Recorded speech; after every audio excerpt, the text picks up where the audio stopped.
नमस्कार दोस्तों, हमारे चैनल पर आप सभी का पुनः स्वागत है। आज की चर्चा ईवीएम को लेकर होगी। वही ईवीएम जिसको लेकर विवाद होते रहे हैं, वही ईवीएम जिसके बारे में विपक्ष सवाल उठाता रहा है। जी हाँ, वही ईवीएम जिसमें पूरी मतदान प्रक्रिया पारदर्शी एवं निष्पक्ष होती है। वही ईवीएम जिस पर हार हो जाती है तो ठीकरा फोड़ा जाता है और जीत हो जाने पर सब ठीक है की बातें की जाती है। वही ईवीएम जिसके हैकिंग की खबरें आने वाले दिनों में आती रहती है, मगर अब तक इसके प्रत्यक्ष रूप से कोई हैक नहीं कर पाया है।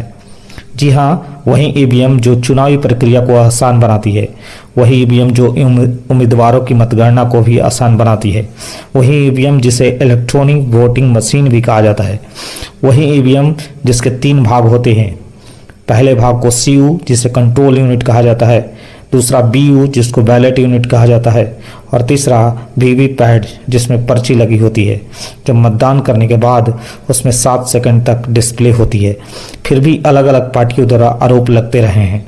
वही ईवीएम जिसकी सुरक्षा की जिम्मेवारी चुनाव आयोग के पास होती है, जो एक स्वतंत्र इकाई है जिस पर किसी का जोर नहीं चलता।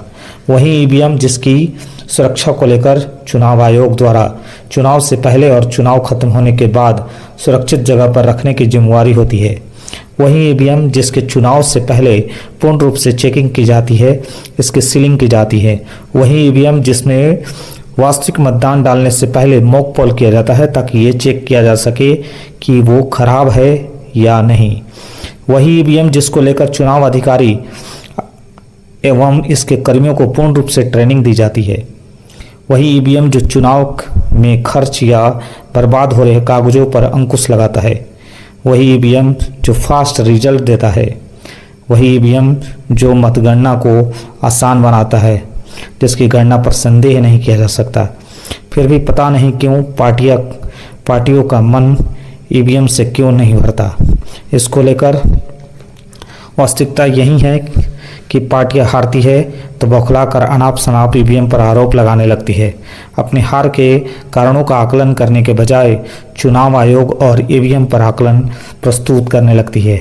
आप समझ सकते हैं कि ईवीएम देखा जाए तो चुनावी प्रक्रिया में कितना सहायक है। फिर भी इस पर सवाल खड़े होते रहे हैं, जबकि इसका कोई प्रत्यक्ष प्रमाण अभी तक नहीं आ पाया है। चुनाव आयोग द्वारा इस पर स्पष्ट प्रतिक्रिया दी गई है कि इस पर सवाल उठाने वाले लोग के लिए एक करारा तमाचा है, क्योंकि चुनाव आयोग का मानना है कि ईवीएम जो है कभी हैक नहीं हो सकती। यह एक निष्पक्ष और पारदर्शी